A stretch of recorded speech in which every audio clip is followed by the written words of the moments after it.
Hello dear student, welcome to your DLK Biology Smart Class and I am DL Kumar. Now today we are discuss the sexual reproduction in flowering plants के MCQs हम discuss कर रहे हैं और ये अपना MCQ set number 5 है। और यदि आप नीट BHU ICAR जेट या first grade second grade exams दे रहे हैं तो आपके लिए क्वेश्चन बहुत ही इंपॉर्टेंट होंगे और ये डिफरेंट कॉम्पिटिटिव एग्जाम्स में पूछे हुए इंपॉर्टेंट क्वेश्चन है। तो चलिए हम बात करते हैं भी फर्स्ट क्वेश्चन अपना इस वीडियो का, और वो है जब बीजांड वृंत निभाग तथा बीजांड द्वार सभी एक सीधी रेखा में उपस्थित हो तो बीजांड कहलाता है। देखिए ये अपना भ्रूणकोश है और यहां यदि हम बात करें तो ये बीजांड का ही है और इसमें ये अंत अध्यावरण है और ये बाह्य अध्यावरण है। और इस तरीके से यदि ये बीजांड बना हुआ है तो देखिए ये है बीजांड द्वार, बीजांड द्वार, और ये है अगर अपन बात करें तो निभाग, निभाग, और ये है बीजांड द्वार, बीजांड वृंत, बीजांड, बीजांड वृंत है। देखो तीनों एक सीधी खड़ी रेखा में है तो ये ऑर्थोट्रोपस प्रकार के बीजांड में होता है, तो ये अपना राइट आंसर होगा। एम्फीट्रोपस प्रकार के बीजांड में तो ये क्या होता है, अनुप्रस्थ रूप में होता है। कैंपाइलोट्रोपस में वक्र होता है, प्रतीक में ये नीचे बीजांड वृंत के सिर होता है, तो राइट आंसर अपना ऑर्थोट्रोपस होगा। नेक्स्ट क्वेश्चन अपन बात करें, चेस्मोगेमी उस अवस्था को कहते हैं जिसमें पुष्प खिले होते हैं। देखिए चेस्मोगेमी, चेस्मोगेमी जो कंडीशन है वो पुष्पों के खिलने को रिप्रेजेंट करती है, पुष्प खिलते हुए होते हैं, तो ये अपना राइट आंसर रहेगा। यदि हम बात करें क्लिस्टोगेमी तो वो बंद पुष्पों को, तो पुष्प बंद रहते हैं तो उसे अपन कहते हैं क्लिस्टोगेमी के नाम से जानते हैं, जिसे अपन अनुमिलियता कहते हैं, क्लिस्टोगेमी बोलते हैं। नेक्स्ट क्वेश्चन हम बात करें और नेक्स्ट क्वेश्चन अपन, जब किसी एक पुष्प के परागकण किसी दूसरे पौधे की, देखिए यहां अपन बात करें ये पौधा है और ये इसका पुष्प है, ये परागकण हो गया, ये वर्तिकाग्र ये हो गया, ऐसे एक दूसरा पादप है और उसका ये पुष्प हो गया, ये परागकण हो गए और ये वर्तिकाग्र हो गया, ये पुष्प हो गया। ये कह रहा है कि जब किसी एक पुष्प के परागकण, ये परागकण किसी दूसरे पौधे की वर्तिकाग्र पर पहुंचते हैं तो ये क्रिया क्या कहलाती है, ये क्रिया पर परागण, पर परागण कहलाती है, या इसे अपन क्रॉस पॉलिनेशन या इसे अपन जीनोगैमी के नाम से जानते हैं, तो अपना राइट आंसर होगा भी जीनोगैमी।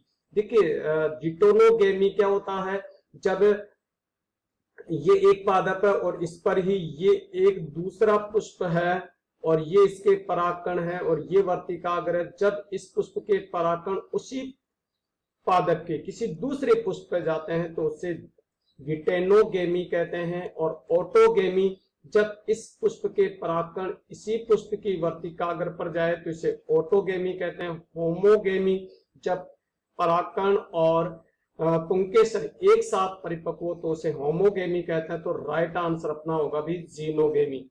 नेक्स्ट क्वेश्चन हम बात करें, जब परागकोश व वर्तिकाग्र की एक ही समय में परिपक्व होते हैं तो उस कंडीशन को क्या कहते हैं। यानी देखिए ये हम बात करें कि ये पुंकेसर हो गए इनके और ये वर्तिकाग्र और ये वर्तिका और ये अंडाशय और स्त्री केसर हो गया, ये पुष्प है यदि हम बात करें यहाँ पर। और जब पुंकेसर और स्त्री केसर एक साथ परिपक्व, एक साथ परिपक्व तो इस स्थिति को होमोगेमी कहते हैं, तो ये अपना राइट आंसर होगा। डाइकोगेमी अलग अलग समय परिपक्व उसे कहते हैं एलोगेमी, और जीनोगेमी क्रॉस पॉलिनेशन के लिए लेते हैं, ये पर परागण के लिए, पर परागण के लिए लिया गया वर्ड है ये, तो यहां अपना राइट आंसर होगा भी होमोगेमी, जब एक ही समय परिपक्व हो तो। नेक्स्ट क्वेश्चन हम बात करें, स्वपरागण का मतलब है भी, स्वपरागण का क्या मतलब है। एक ही पुष्प में परागकणों का परागकोश से वर्तिकाग्र पर पहुंचना। यस, ये अपना राइट आंसर है। देखिए मैं कहूं कि ये एक पादप है और इसका ये एक पुष्प है, ये बाएं दल हो गए, और ये एक पुष्प है, और यहाँ पर अपन बात करें कि ये पुष्प दूसरा पुष्प है इसी पे, और यदि अपन बात करें कि यहां से परागकण यहां जाए या यहां से परागकण इस वर्तिकाग्र पर जाए, ये सभी स्वपरागण के रूप में जाना जाता है। इसे अपन स्वयुग्मन कहते हैं, स्वयुग्मन यानी ऑटोगेमी, और इसे हम सजात युग्मन या गिटेनोगैमी के नाम से जानते हैं। नेक्स्ट क्वेश्चन हम बात करें परागण की उत्तोलक क्रियाविधि या टर्न पाइप क्रियाविधि किसकी विशेषता है, और ये है साल्विया में। देखिए बहुत इंपॉर्टेंट क्वेश्चन है बेटा, और ये एग्जाम्स में, बहुत सारे एग्जाम्स में पूछा हुआ क्वेश्चन है। टर्न पाइप मैकेनिज्म की विधि के द्वारा साल्विया में परागण होता है, और फाइकस में है वो फ्लाई ट्रैप में जो है ट्रैप डोर मैकेनिज्म के द्वारा परागण होता है। इसमें होता है ट्रैप डोर क्रियाविधि के द्वारा परागण होता है, और साल्विया में टर्न पाइप मैकेनिज्म या उत्तोलक क्रियाविधि या लीवर मैकेनिज्म के द्वारा परागण होता है। नेक्स्ट क्वेश्चन हम बात करें मक्का में परागकण एक अच्छा उदाहरण है। देखिए यहाँ पर ये बात करें अपन कि मक्का में किसके द्वारा परागण होता है, तो वायु परागण होता है। तो मक्का में परागण का जो अच्छा उदाहरण वायु परागण है। यदि हम बात करें मक्का के पादप की, तो यहाँ पर ये मादा पुष्प होता है, मादा पुष्प जिसे हम सिट्टा कहते हैं, और ऊपर जो ये निकले हुए हैं ये नर पुष्प होते हैं, नर पुष्प। और देखिए यहाँ वायु के द्वारा जब परागकण उड़कर किसी दूसरे पौधे के मादा पुष्प पर जाते हैं तो उसे अपन वायु परागण कहते हैं, और इसमें क्रॉस पॉलिनेशन होता है वायु परागण के द्वारा। पक्षी परागण जो है पक्षियों के द्वारा होता है, और ये रंग बिरंगे आकर्षक पुष्पों वाले पादपों में होता है, जैसे बॉटल ब्रश में पक्षी परागण होता है। नेक्स्ट क्वेश्चन हम बात करें ट्रांसलेटर या स्थानांतरक तंत्र की प्रक्रिया पाई जाती है। बहुत ही इंपॉर्टेंट क्वेश्चन है जो वेरियस कॉम्पिटिटिव एग्जाम्स में पूछा हुआ है। और ट्रांसलेटर देखिए पराग पिंड जिसे हम कहते हैं, और ये दो डिस्क लाइक स्ट्रक्चर होती है और ये वृंत होते हैं, और यहाँ पर पोलन ग्रेन्स जुड़कर एक पोलिनिया जैसी स्ट्रक्चर बना लेते हैं। भी इस तरीके से पराग पिंड बन जाते हैं, और ये पराग पिंड मधुमक्खियों के द्वारा या कीटों के द्वारा ट्रांसलेटर यहां से इसको लेकर जाया जाता है। और ये कंडीशन कैलोट्रोपिस में और ऑर्किड्स में पाई जाती है, यानी एस्क्लेपियडेसी फैमिली और ऑर्किडेसी फैमिली में ट्रांसलेटर या पोलिनिया जैसी रचना पाई जाती। तो ये अपना राइट आंसर होगा। नेक्स्ट क्वेश्चन हम बात करें कीट परागित पौधों द्वारा उत्पन्न परागकण कैसे होते हैं। कीट परागित जो पौधे होते हैं उनके द्वारा उत्पन्न जो परागकण हैं वो किस प्रकार के परागकण होते हैं। तो देखिए अपन बात करें चमकीले रंगीन या भारी मात्रा में नहीं, कम मात्रा में होते हैं और चमकीले रंगीन हो सकते हैं। शुष्क व चिकने ये नहीं होते। ये शुष्क जो विशेषता है वो वायु परागित है। चिपकने वाले तथा खुरदरी वर्तिकाग्र, यस ये अपना राइट आंसर है। चिपकने वाले होते हैं ये क्योंकि इन पर पोलन किट पाई जाती है। इनके पराग कणों पर यदि हम बात करें तो ये एंटाइन है और ये एक्साइन है, और ये एक्साइन जो है इस पर पोलन किट पाया जाता है, जिसके कारण जो तेलीय परत और ये हल्के पीले रंग के होते हैं और चिपकने वाले होते हैं। हल्के रंगीन मकरंद सुगंध ये पुष्प की विशेषता है। तो ये अपना राइट आंसर नहीं होगा। तो राइट आंसर अपना ये होगा। नेक्स्ट क्वेश्चन हम बात करें, और नेक्स्ट क्वेश्चन अपना बहुपराग नली की है, यानी पॉलीसाइफोनस परागकण किसमें पाए जाते हैं। यानी देखिए भी परागकण ये जो है इंटाइन है और ये एक्साइन है, और इस एक्साइन में इस तरीके से क्या उपस्थित होते हैं। भी छिद्र है, एक जनन छिद्र ये है, दूसरा जनन छिद्र ये है, और तीसरा जनन छिद्र अपन बात करें ये है। तीन जनन छिद्र है, इनसे भी पोलन ट्यूब निकलेगी, इससे पोलन ट्यूब निकलेगी, इससे पोलन ट्यूब निकलेगी।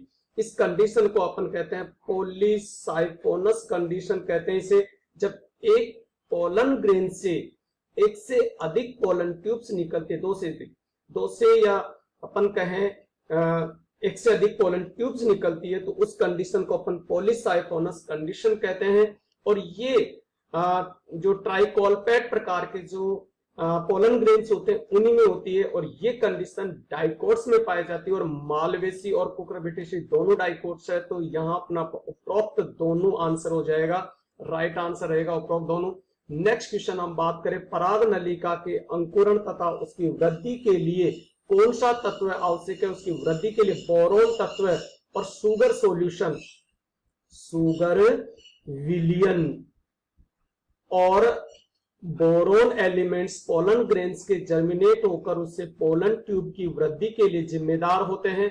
जैसे ये पोलन ग्रेन जर्मिनेट हुए हैं, तो इसके लिए सुगर विलियन और बोरोन तत्व चाहिए। नेक्स्ट क्वेश्चन हम बात करें, पराग नलिका दर्शाती है, क्या दर्शाती है? शीर्ष वृद्धि दर्शाती है, क्योंकि पोलन ग्रेन्स की जो ये पोलन ट्यूब है इसकी यहीं से वृद्धि होती है, तो ये शीर्ष वृद्धि दर्शाती है। नेक्स्ट क्वेश्चन हम बात करें तो यहाँ अपना राइट आंसर ये हो जाएगा। नेक्स्ट क्वेश्चन हम देखें, पराग नलिका में कौन सी गति होती है? अनुवर्तन, रसायन अनुवर्तन गति पाई जाती है भी पोलन ट्यूब में, और बहुत ही इंपॉर्टेंट क्वेश्चन है, कई एग्जाम्स में पूछा हुआ। अनुवर्तन, रसायन अनुवर्तन गति होती है पोलन ट्यूब में। नेक्स्ट क्वेश्चन हम बात करें, पराग नलिका किसकी बनी होती है? पराग नलिका पैक्टोसेलुलोज यानी पैक्टीन व सेलुलोज से बनी होती है। सेलुलोज जिसे अपन पैक्टोसेलुलोज भी कहते हैं, तो पैक्टोसेलुलोज की बनी होती है, तो राइट आंसर अपना ये हो जाएगा। नेक्स्ट क्वेश्चन हम बात करें, बहुगुणता की खोज सर्वप्रथम किसने की थी? और बहुगुणता देखिए, आवर्त बीजी पादपों में बहुगुणता नहीं पाई जाती है, अनावर्त बीजी पादपों में बहुगुणता सामान्य रूप से पाई जाती है। परंतु एंटोनी वॉन ल्यूवेनहॉक ने संतरा या सीट्रस फैमिली में यानी नींबू कुल में बहुगुणता की खोज की, जिसमें एक बीज में एक से अधिक भ्रूणों की उपस्थिति को बताता है। बहुगुणता भ्रूणों की उपस्थिति को बताता है, और ये उपस्थित होते हैं। इसकी खोज एंटोनी वॉन ल्यूवेनहॉक ने की थी, तो ये राइट आंसर है, और ये की थी सीट्रस फैमिली में की थी।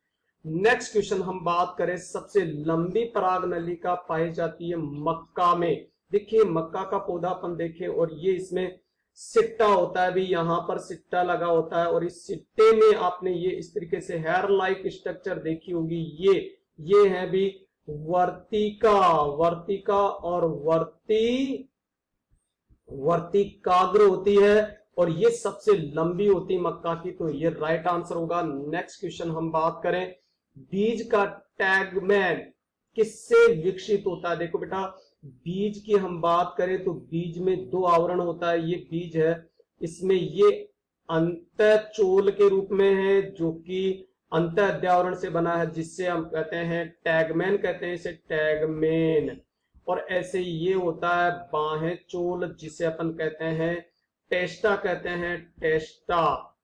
तो ये बीज में जो ये दोनों स्थितियां हैं टैगमैन, ये होती है अंतःअध्यावरण से, बीजांड के अंतःअध्यावरण से, और ये विकसित होती है बाहें अध्यावरण से। तो राइट आंसर होगा अपना आंतरिक अध्यावरण से क्या बनती है? टैगमैन बनती है बीज की। नेक्स्ट क्वेश्चन हम बात करें, और नेक्स्ट क्वेश्चन अपना, वायु परागित पुष्पों की वर्तिकाग्र होती है। वायु परागित पुष्पों की वर्तिकाग्र कैसी है? चिपचिपी होती है, चिपचिपी। जिससे ये वर्तिकाग्र देखो, अगर चिपचिपी होगी तो परागकण जो वायु में उड़ के आ रहे हैं इनको आसानी से चिपका लेगी, और पॉलिनेशन परागण की क्रिया क्या हो जाएगी? संपन्न हो जाएगी। ये परागकण आ रहे हैं वायु के साथ, तो ये चिपचिपी होती है, ये अपना राइट आंसर रहेगा। नेक्स्ट क्वेश्चन हम बात करें, सबसे सरल तथा सामान्य प्रकार के भ्रूण कोष की खोज किसने की थी? स्ट्रासबर्गर ने की थी। भ्रूण कोष की हम बात करें तो पॉलीगोनम प्रकार का होता है, जिसमें एक अंड सेल होती है, दो सहायक सेल, एक सेंट्रल सेल, और इसमें होते हैं पोलर न्यूक्लियाई और ये एंटीपोडल। ये पॉलीगोनम प्रकार का सबसे सरलतम है जिसकी खोज स्ट्रासबर्गर ने की थी। हम बात करें लास्ट क्वेश्चन इस वीडियो का, और भ्रूण कोष किस कुल के सदस्यों में अनुपस्थित होता है? और आर्किडेसी कुल के पादपों में, जिसमें ऑर्किड आते हैं, ऑर्किड में भ्रूण कोष का अभाव होता है। भ्रूण कोष का क्या होता है भी? अभाव होता है। और ये एक बीजपत्री पादप होते हैं। एक बीजपत्री भ्रूणपोषी होते हैं, किंतु अपवाद स्वरूप इन्हें भ्रूणपोष का क्या रहता है? अभाव होता है ऑर्किडेसी कुल के पादपों में। तो ये अपना राइट आंसर होगा। Okay student, thank you watching my video. यदि वीडियो आपको अच्छी लग रही है तो लाइक शेयर कमेंट्स जरूर कीजिए। Okay student.